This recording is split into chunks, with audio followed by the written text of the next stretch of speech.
श्रोताओं को नमस्कार। अब मैं आप लोगों के समक्ष एक छोटी सी कहानी का वर्णन करने जा रहा हूँ। शीर्षक है भक्त और चोर। एक भगवान के भक्त थे। उन्होंने क्या किया कि रात्रि भर वो भजन गाते रहे।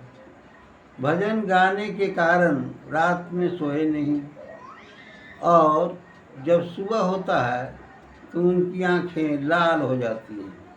इसी तरह से एक चोर था, तो चोर को रात भर कुछ हाथ लगा नहीं, चोरी करने का अवसर मिला नहीं, तो वह भी रात भर जगा और उसकी आंखें भी लाल हो गई थी।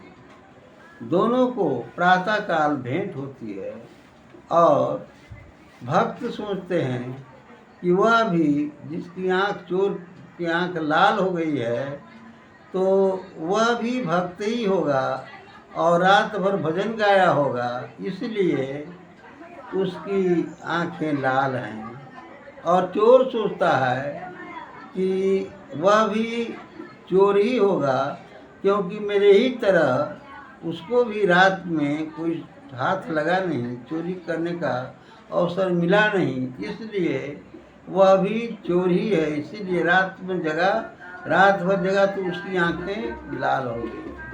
तात्पर्य यह है, कहने का मतलब यह है, कहानी का सारांश यह है कि जो आदमी जैसा होता है वो दूसरे को भी वैसा ही समझता है।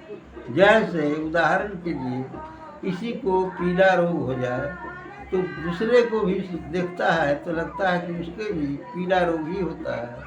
तो इसलिए इस कहानी का सारांश या भाव यह है कि अपनी आँखों में परमात्मा को बसाना चाहिए।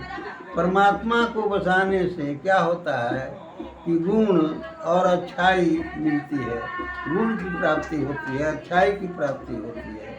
इसलिए इस कहानी का यही सारांश है।